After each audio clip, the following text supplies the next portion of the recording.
So Bree had asked me if I was ready to go for a mammogram, and I can remember my doctor saying, if you don't have to radiate your breasts, don't.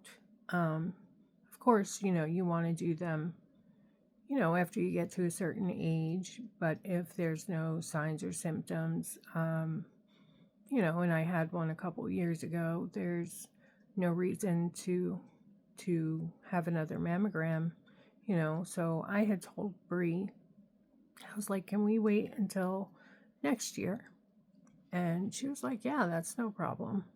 So coincidentally, I get home that week, and my right breast kind of swells up, and I'm feeling around, and I feel a soreness and like a decent size like lump at the top, about 2 o'clock position of my right breast. So, of course, my partner was in the room at the time, and he was like, "You better go and get that checked out." You know how men can be. And I was like, "I'll call right now and I'll let them know." So when I called, she was like, "Well, we just can't schedule it like a normal mammogram. Now it's going to be a diagnostic mammogram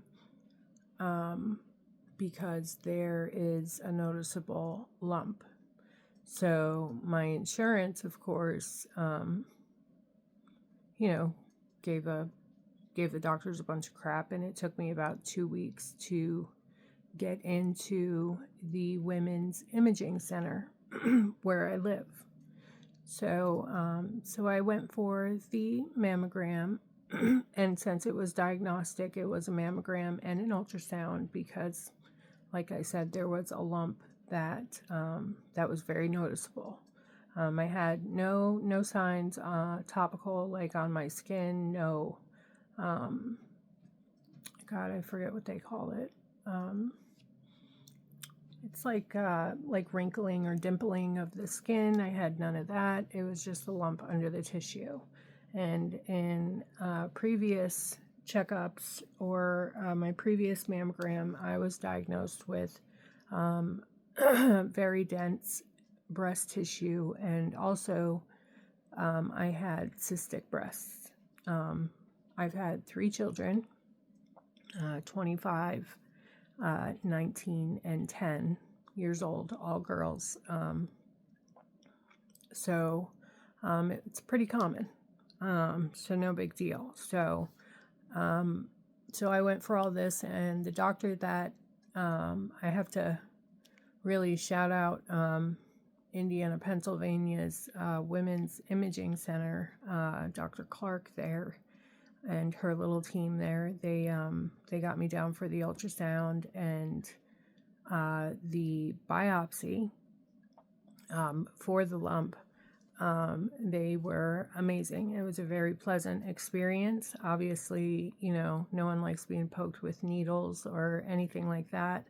But once you're numb, she went in and she did the biopsy, and the whole time, they're talking to you gently. They got their hands on you. They're asking you questions. They're keeping you occupied, and it was a very pleasant and comforting experience at the Women's Imaging Center there. So I own my own business. I'm a very small business owner. I converted my basement into a nail salon, and I've been very fortunate that has been very successful. But I am one person, and I can only handle so many clients. We'll get to that later, but as an introduction, about 3 weeks. No, I'm actually, I don't know the exact timeline. I think it was about a week or a week and a half later. I am in between clients, and I get a call from Dr. Clark. And I could already tell by the sound of her voice that it wasn't good, right? And she says to me, she's like, well, she's like, we got your results back, and she's like, this is kind of weird. Weird wasn't the word she used. I can't remember the exact how the sentence went, but she was like, so your right breast is completely fine. It's a benign cyst that, probably, swells up and goes down around your cycle. And she's like, but we did find something in your left breast at the 2 o'clock position that is concerning. And she's like, we have confirmed that it is breast cancer. She's like, I don't want you to freak out or,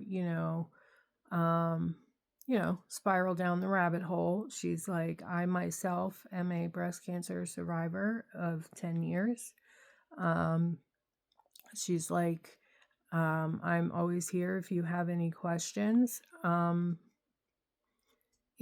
of course, when you hear those words, you're like, oh, okay, and you kind of don't know what to say because you just heard something that is obviously going to be life-changing.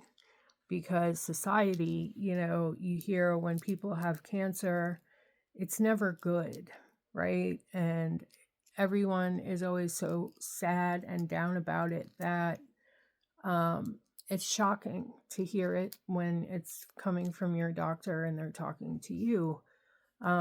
So me being the person that I am, I was very optimistic. I was like, oh, okay, so now what? What do we do now? And she's like, well, we are going to set you up with appointments for, the oncology department and the surgeon. Because she was like, from here, we have to, do some more testing, find out, map out the road to surgery and what that's going to look like. Because she explained to me with invasive lobular carcinoma, it can be tricky because invasive lobular carcinoma, it doesn't grow in tumor form. So it begins in the milk ducts, and once it breaks out of those milk ducts, it kind of bobs and weaves and wraps around tissue. So it's not like a tumor. It's more like if you picture your nipple as like a head kinda, and I call it like I imagine it in my head, an octopus. So you have your nipple and then there's tentacles that kind of spread out from there. So once it breaks out of those milk ducts, it kind of, tentacles out and bobs and weaves its way through your tissue. And that's where I guess the invasive part comes in. Now, little disclaimer, I am not very educated when it comes to this type of cancer. I have stopped myself from going down that rabbit hole of, searching on Google and medical websites and, overexposing myself and trying not to overexpose myself to all that stuff because I have, a family, a business, and, other things to concentrate on. And so I made the decision not to Google search invasive lobular carcinoma. I think I did once to kind of look at before and after pictures of mastectomies and reconstructions, because of course, as a woman, that's what our minds go to, like, oh my God, what am I going to look like after I have surgery? So there's my little introduction for for my little vlogging series. I really feel the need that there needs to be more out there, more awareness, because going through this journey, cancer is prevalent and it is everywhere. And I think it's abnormal that so many people and at younger and younger ages are being diagnosed with cancer. I don't know if it's something that's happening here just in America. I don't know if it's my area. I have no idea. Now, in my line of work, I spend all day with wonderful women, and every single one of them are unique in their own ways, and all of them have been touched in some way by someone in their family or themselves being diagnosed with cancer in these past couple of years. Today's date is January 19th, 2026. I was diagnosed, just for reference, in September of 2025. I am, September, October, November, December, January. I'm 5 months in September, October, November, December, January. Yeah, I am 5 months into my journey. And I have a feeling like it's not going to be a short one. And I'm not saying that like to be a Debbie Downer or anything like that. Just the way things have gone so far, I have a feeling it's going to be a bit of a battle, which it has been. But in this video, I will keep it short as an introduction. Again, my name is Jamie. I will be 42 this year, I think.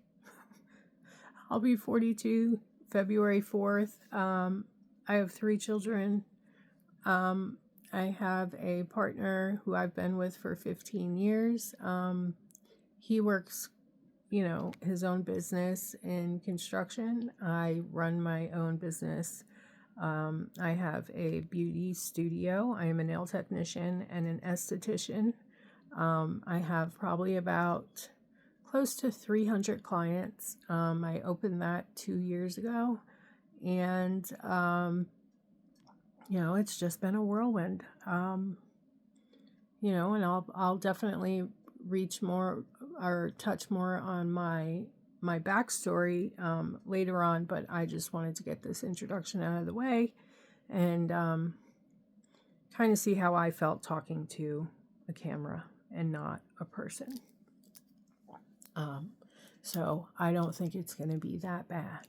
I think I'll probably get better at it as it goes. And I figured if I start out with no makeup on as soon as I wake up in the morning, it can only go up from there. Oh yeah, and I have 5 cats and 1 dog that is my oldest daughter's dog. We just lost our Bella. She was 13 years old, and we lost her probably 3 days after I came home from my first surgery. So yeah, I hope you guys have a wonderful day, and I hope that to see more of you. I don't know when I'm going to post this. Hopefully soon, because I have another surgery coming up tomorrow, and I will have time to kind of edit or learn how to edit. And I plan on posting on, obviously, YouTube. I got to create an account, and maybe Facebook. I don't know if I'm ready for all that. I don't know if I could do Facebook right away. Maybe when this is like complete or, more put together, I'll mess with Facebook. But yeah, I don't know if I'm ready to put myself out there on Facebook like that. I don't know, maybe create a new account or something, a more personal, account. you know, based on breast cancer or cancer in general. So, yeah, have a good day. Cheers. I hope everyone is blessed and is happy and healthy. And if you're not, you know, have hope. There's always hope. And have a great, great day. Thank you. Bye.